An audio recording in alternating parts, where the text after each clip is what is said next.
Welcome sa Ethics Talk, and I am your host, Rhea. At ngayong episode na ito, pag-uusapan natin ang globalisasyon at ang mga hamon nito sa ethics. Pero bagong lahat, ipakilala natin ang ating mga guests. Ikatin ang mga guests natin ngayon. Mag-open muna tayo. Sige, ipakilala nyo na ngayon ang inyong mga sarili sa ating audience. So, magandang umaga. Ako nga si Romel, or you can call me Rom. At isa akong pure millennial. And I live and breathe technology, social media, at syempre yung mga coffee shop na may free wifi. Syempre kailangan pa yun. Syempre mag-update ako ng story. At ako naman si Rona, isang proud millennial. Kahit mahilig sa digital world, hindi pwedeng mawala yung mga Filipino traditions like saying po at opo sa mga nakakatanda. Lalo na sa ating mga magulang, personal man yan, or text using ating digital devices. Tama naman, no? Yung tipong kahit nasa laro ka na, nagpupo at opo ka pa. Pero ito muna, ano ang masasabi niyo sa differences ng millennials at millennials? Oo nga, no? That's a good question, no? So, ano nga ba? Kaming mga millennials ay globally connected. Sa social media, sa remote work, at saka sa mga hustle culture. Ganun kami ganun yung buhay namin mga millennials. Yes, tama.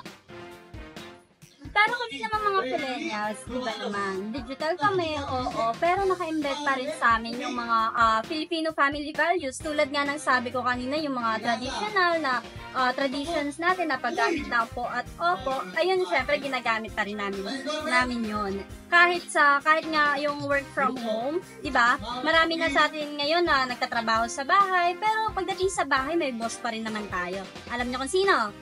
Mga nanay natin, diba, pag nandun tayo sa bahay natin, lahat ng bagay nagsisikulugan.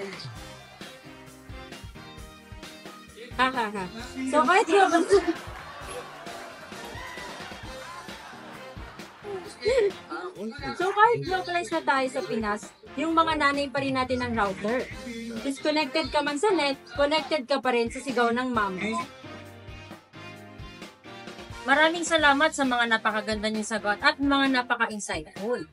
Globalization may bring opportunities, pero may dala rin itong ethical challenges. Ano sa tingin niyo ang pinakamalaking issue? Ito, labor exploitation. Maraming malalaking companies yung dito sa Pilipinas yung nagtatayo ng factories. Yun nga, dito nga sa Pilipinas. Lalo na sa atin, di ba nga, na mura yung labor, good for business, pero madalas, pangit sa mga workers yung ganitong mga klase na to. Ayun, isa rin yun sa mga dahilan. Pero ito pa, ang isa pang challenges is yung cultural erosion. Yung kumbaga, mas priority ng mga kabataan ngayon ang mga western trends. Alam mo yun na, mas pinapatok nila yung mga Hollywoods, mas kilala pa nila yung mga Hollywoods actors kaysa dito sa Pilipinas. Like yung mga mas pinipili nilang panoorin yung K-drama, C-drama, ganun. And tulad na lang ng mga kabataan nga ngayon na nakikita natin through social media, mas yun, mga sinishare nila, more on pang ibang bansa. Siguro, next time, try din natin panoorin yung mga gawang Pinoy or yung sariling atin. Ang globalisasyon parang Shopee sale, Lazada, mga mahilig tayong mag-online shopping, di ba? Pero nakaka-excite siya mag-add to cart, magtingin-tingin, pero maya-maya, wala na rin tayong pera. Ubus na, kakagastos na. Pero di tayo nandito para lang mag-run. Siyempre, may mga solutions dapat tayo dyan. Paano natin maayos ang mga ethical issues na dala ng globalisasyon? Siyempre, may solusyon ako dyan. Sa labor exploitation, dapat may ethical standards ang mga companies. And tayo naman, dapat supportan natin ang mga business natin. Kasi dapat patas-patas lang ang mga treat sa mga sa lahat ng mga workers. Oo, tama naman yung sinabi ni Mr. Roms. Pagdating naman sa cultural erosion, simple lang, kailangan lang natin suportahan ang sarili natin. Tulad na lamang ng mga, meron tayong mga iba't ibang artist na may kanya-kanyang galing, kailangan lang natin silang suportahan at i-appreciate. Tulad na sa mga local music, di ba? Marami tayong artist ngayon tulad ni Rosmar. Di ba magaling si Rosmar eh?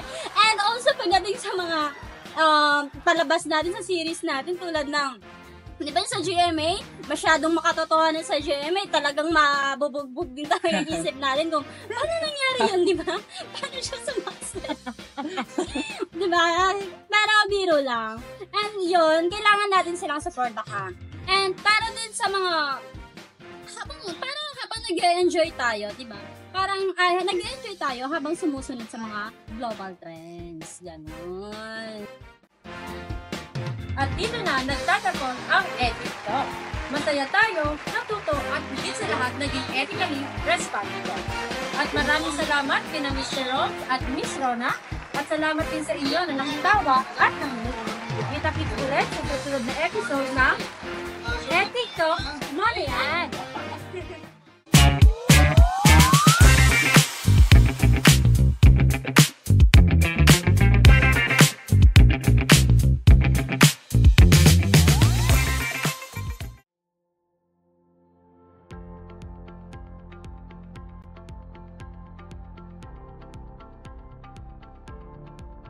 Pero bago yan, ipakilala muna natin ang ating mga guests.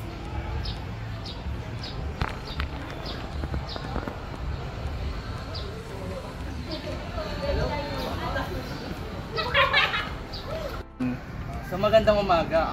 Ako nga pala si Roms or Rumwell and Go. At ako naman si Rona, isang proud millennial. Kahit mahilig sa... Ay, tumingin! Ay, kita mo, ka lang. Go. Ito. Labor explore. GMA, medyo hindi makatotohanan pero supportahan na lang natin. At ang traditions na... At dito na nagtatapos ang Ethic Talk. Masaya tayo, natuto